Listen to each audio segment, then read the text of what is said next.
Greetings, gentlemen and ladies, I am the Crypto Game Snob, and in today's video we are taking a look at some Divine Order War cards, looking at some of the best cards in Divine Order for the War God.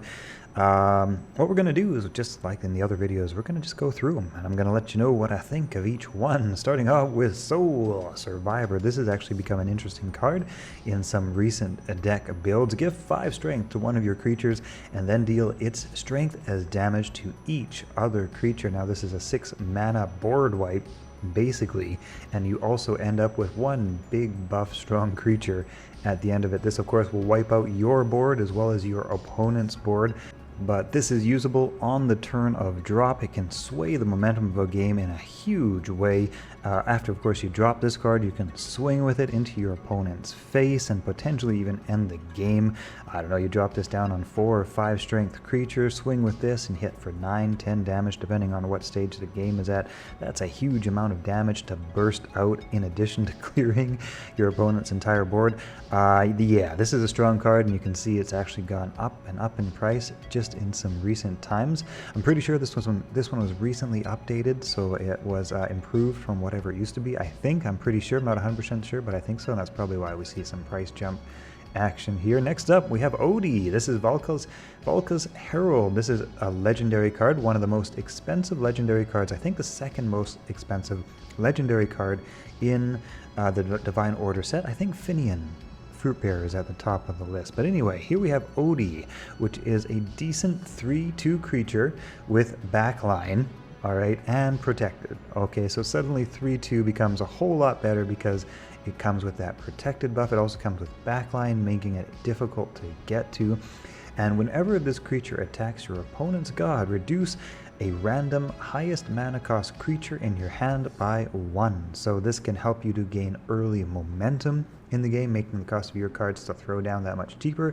It's also a great card just to trade into your opponent with because of that protected. Yeah, solid, powerful, legendary card. Definitely in the top tier of the Divine Order set. This is Odie. Alright, next up we have pretty much a staple in all war decks these days, the Archangel Bruiser. And not an expensive card either, but this is thrown down basically in every war game I ever play, or every war opponent I ever play against has this in their deck, in addition to 2 Viking longships usually. But the Blitz with 5 damage, and if you are frenzied, give overkill to this creature, so you could potentially wipe out a few small creatures. You have a lot of board control with this card. You can help to keep the momentum in your favor, clear out a big front line, whatever the case may be. Archangel Bruiser, one of the best cards that War has received in Divine Order. Next up we have the Chieftain of Impulse, and I actually haven't used this card yet. I don't know a lot about it, but it comes with Blitz, and after a friendly creature enters the board, give it Blitz and +2 strength. Now if you could get this to stick, and you could then buff up your creatures with Blitz and +2 strength, that could be potentially very interesting if you could hide this behind a front line or something like that. Most war decks don't really get into the 7 mana range too much, but this is an interesting one to really take back control of your board if you're able to get this to stick, and then every creature you play after that comes with Blitz and +2 strength. It has some interesting potential.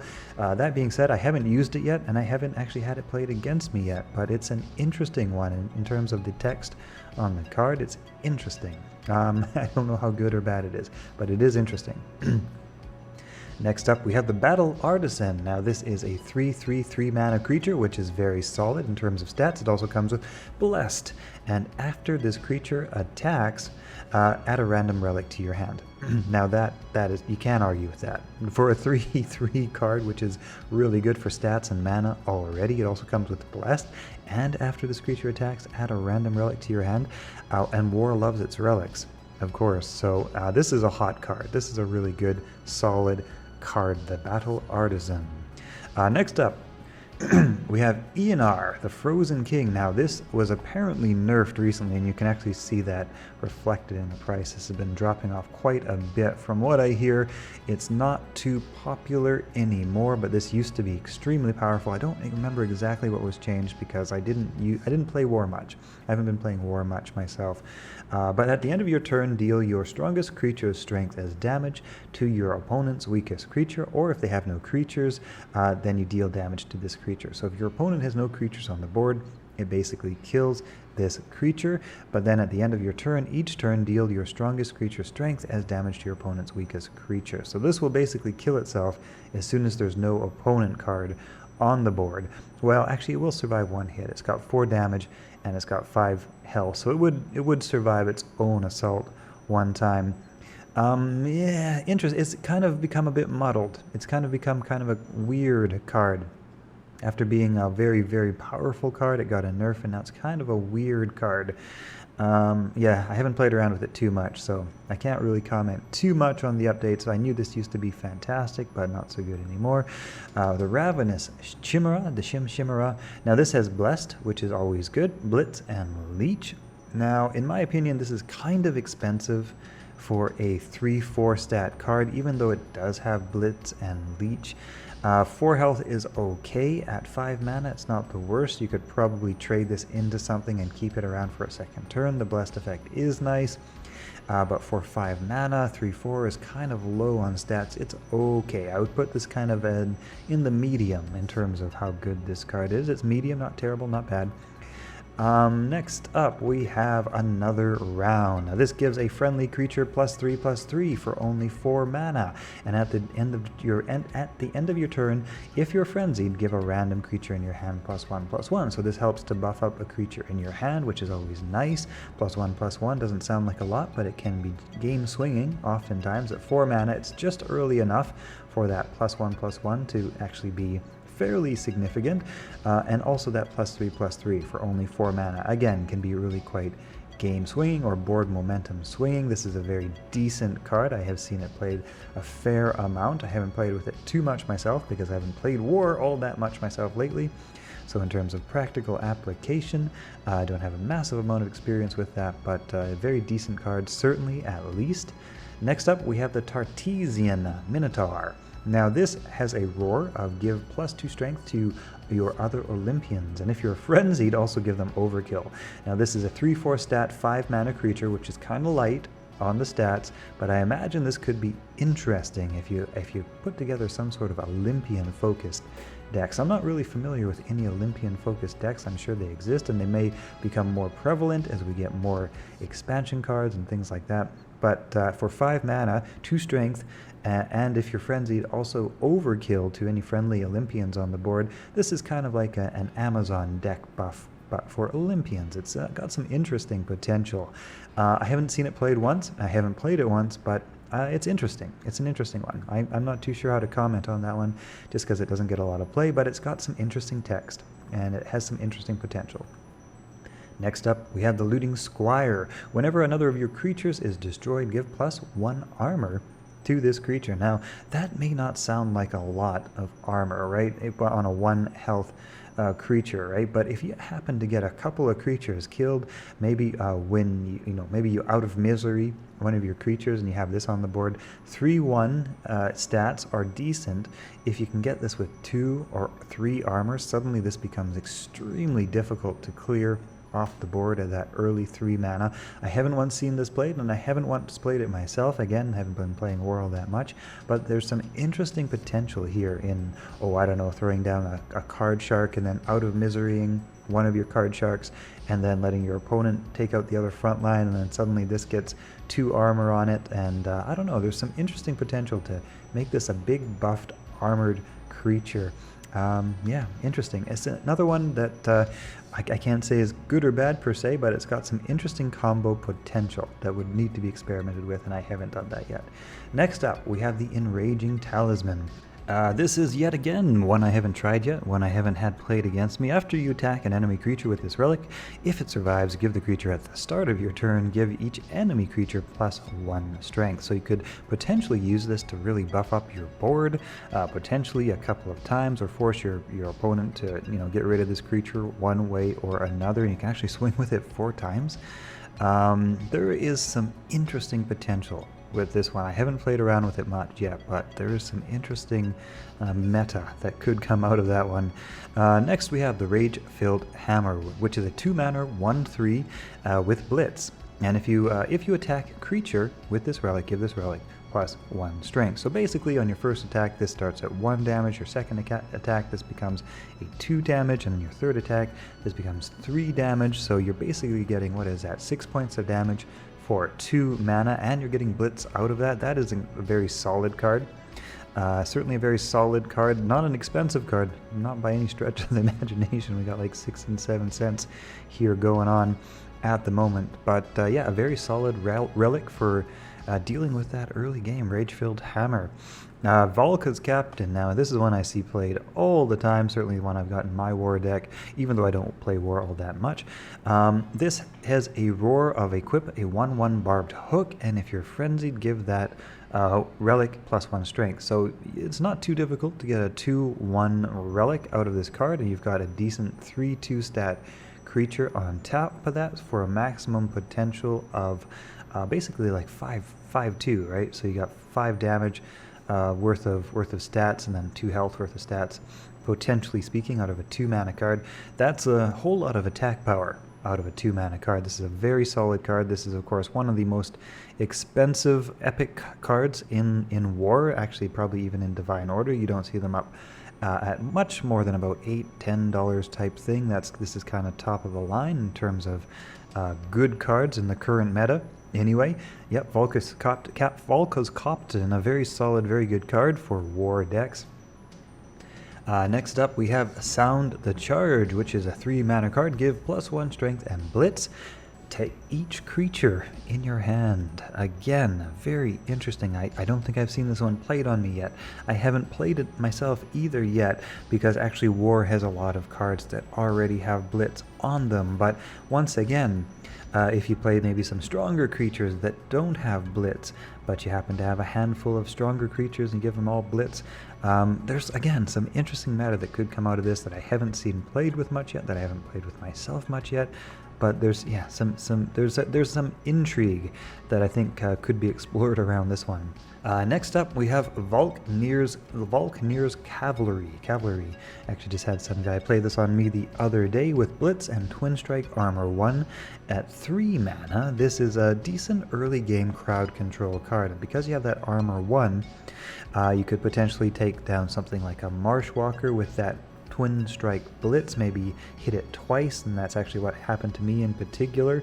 And this was actually able to clear my Marshwalker without taking any damage in return. Now 1 armor is not a whole lot, and 3 cost of mana is quite expensive for a 2/1 stat creature, but if you can find your way to attacking things with only a 1 attack, this could be situationally quite game swinging early on. Now that being said, it is also quite circumstantial. You need to deal with the creatures that only have 1 strength, and a lot of creatures have more than 1 strength, and if that's the case, well, this is a pretty expensive 2 damage point Blitz creature. So yeah, kind of in the middle on this card. Not too sure if I love it. Certainly I don't hate it. That's got some situational application. Okay, next up we have the Revered Seer. This is a 4 mana, and if you are frenzied, at the end of your turn, give +1/1 to each of your other creatures. Okay, so this is a 4 mana 2/2, and if you're frenzied, you get +1/1 to everything on the board. The kind of interesting thing about this is that where it kind of acts like a wildfire, right? A nature wildfire. It doesn't do any damage, of course, to your opponent's side of the board, but what it does do is potentially buff up your creatures each round. If you could hide this behind a front line, if your opponent couldn't clear it for a round, you could potentially buff up your entire board once or twice over. If you have a decently wide board, there is some interesting potential on this card. I haven't once seen it played. I haven't played it myself. This card has only ever plummeted in value, so I can guess the popularity of it in the current meta is not too high. That being said, I have seen cards that have been unpopular in the current meta get a little tweak or get another sort of synergy with a deck that gets put together, and suddenly they become the most popular thing, and they just the price rockets through the roof. I don't know if that'll be the case with Revered Seer, but there's some interesting stuff on this card. Interesting stuff. I just haven't seen it played, and I haven't played with it, so I don't know what to tell you. Next up, we have the Inspiring Scald, which is a 2-mana 2/3, so we have a very solid stat creature at 2/3. Not too bad. This is one off of Perfect, basically, your Skeleton Heavy, which is a 2/4 stat creature with no tech, so here we have 2/3, which is very decent. And then we have a Roar of, if you are frenzied, give Twin Strike to the weakest creature in your hand. So that's a nice little perk that could potentially come out of that. This could potentially be quite a strong creature. This could potentially be a creature that has Blitz on it. It just has to be your weakest creature in your hand at the moment. So it doesn't have to actually be a weak creature. It just has to be the weakest in your hand. Something like a Viking Longship could be interesting with this. So you, instead of just getting Blitz, you get Blitz and Twin Strike. So yeah, this is a very solid card, very good card. I can't see anything wrong with it. The Inspiring Scald. All right, next up we have the Knock V Warrior. This is a card that I see played all the time. This is a very big 3/1 blitz, but of course only if you're frenzied. But if you are frenzied, this is a very nice big 1-mana blitz attack. You basically trade into and lose whatever you attack. But this is again just sort of early game board control card. This is I don't know, comparable to a Tracking Bolt or something like that. Oh no, wait, Tracking Bolt's mana 3. Well, this is comparable to like a 1-mana 3 damage spell. There's quite a few of those. So yeah, Knock V Warrior, very decent, very interesting. You could potentially even buff this up, you know, with Out of Your Misery or something like that. You could potentially get a 1-mana blitz with 6 and 4 stats on it or something like that. Yeah, this I see played in basically every war deck these days. It's a very good card, a very cheap card, certainly a very good card. Alright, next up we have Hearts of Bronze, which gives +1 armor to each of your creatures for only 1 point of mana. Now, this one I haven't seen played once either. I haven't played it myself. That being said, like I say, +1 armor is very powerful. And if you had a decently wide board, giving +1 armor at only 2 mana, if you can manage to build an early wide board, could be very, very interesting and very, very difficult for your opponent to deal with. Yeah, that being said, I haven't seen much play of it, so you know, currently maybe it's not the most popular card in the meta, but I think it's got some interesting potential as well. Next up, Echoing Fury, which is a 1-mana blessed card, so you get a nice little blessed bonus, some favor, remove some enemy favor, get a zombie, whatever the case may be, and then you give Twin Strike to one of your creatures. So for only 1 point of mana, you get Blessed and Twin Strike on something.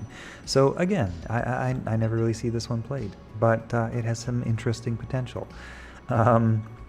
Next up, we have the Smith's Hammer at 5 points of mana. After you attack with this relic, give +1 armor to each friendly creature. Again, this is a very expensive card, right? At 5 mana and a 1/2, but again, if you happen to have a decently wide board, this could be very game swinging.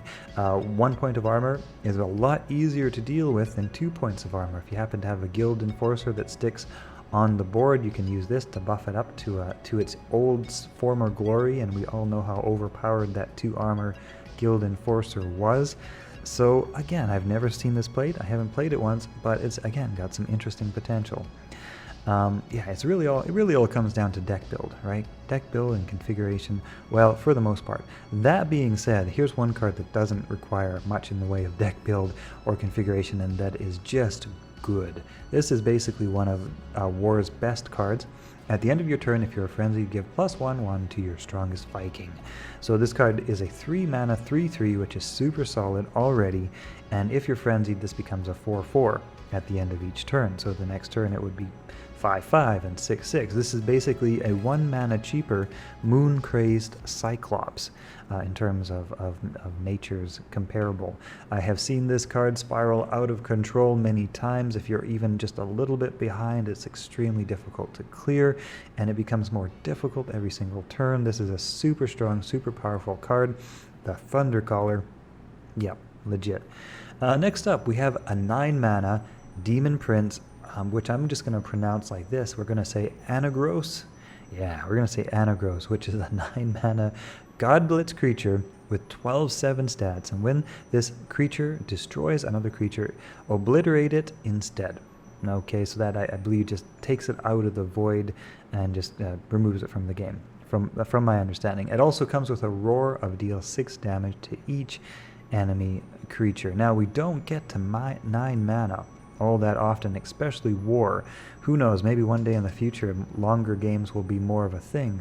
But the text on this card, the 12 points of stat, the deal 6 damage to each enemy creature on roar, there's a lot to like about this card.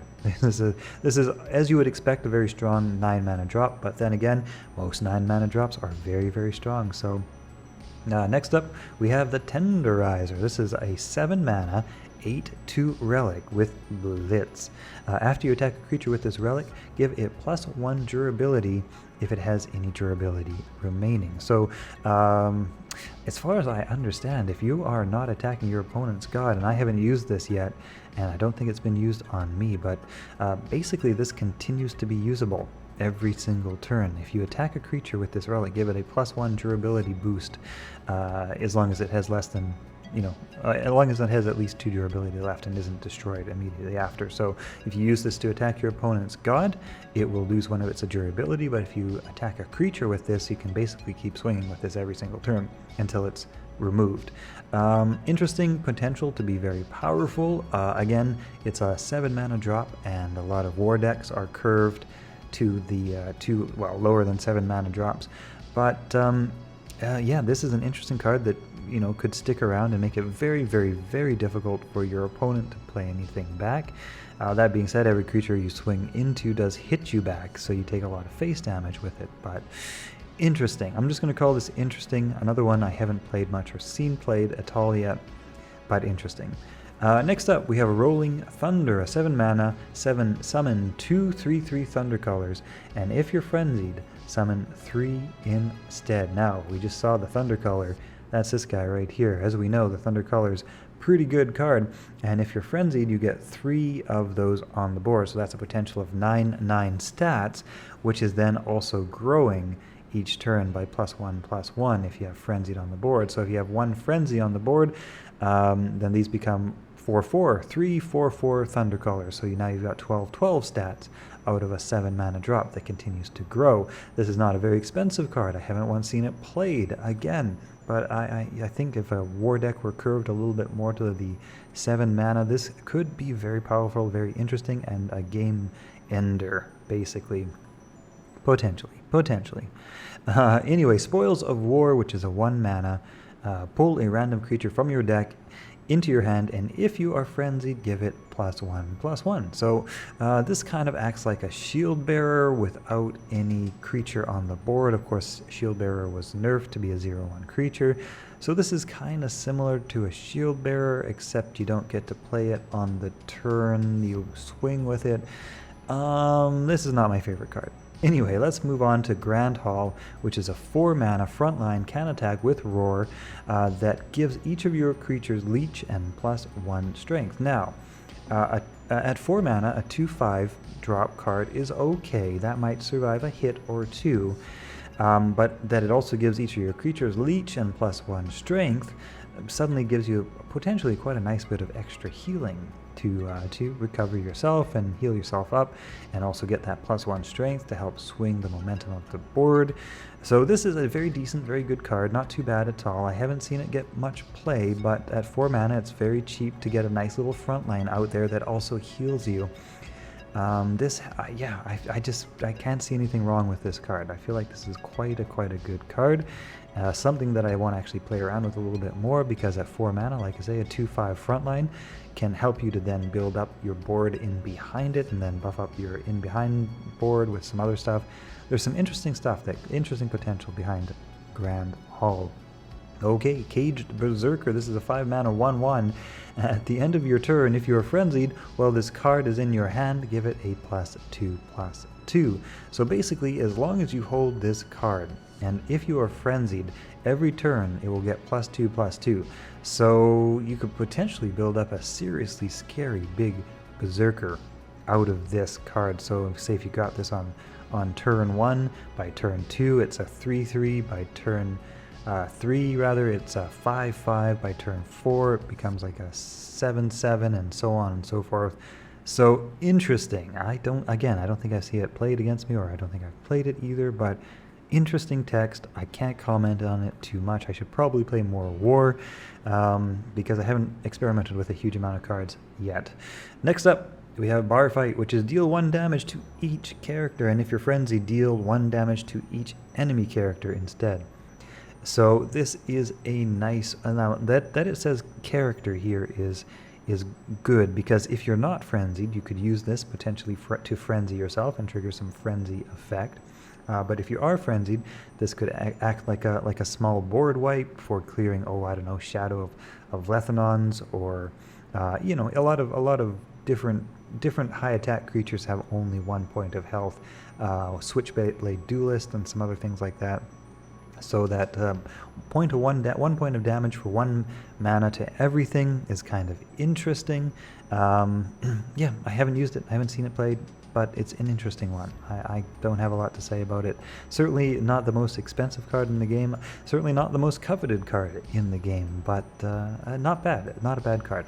That's all I have to say about War. War is not one that I have played a huge amount of yet. I've been really focused on light, I've been focused on nature, I've played quite a bit of magic, I've played quite a bit of death. But I haven't played a huge amount of War, so I hope you guys have enjoyed this video. Anyway, this is my take on the Divine Order War cards. Alright, catch you later.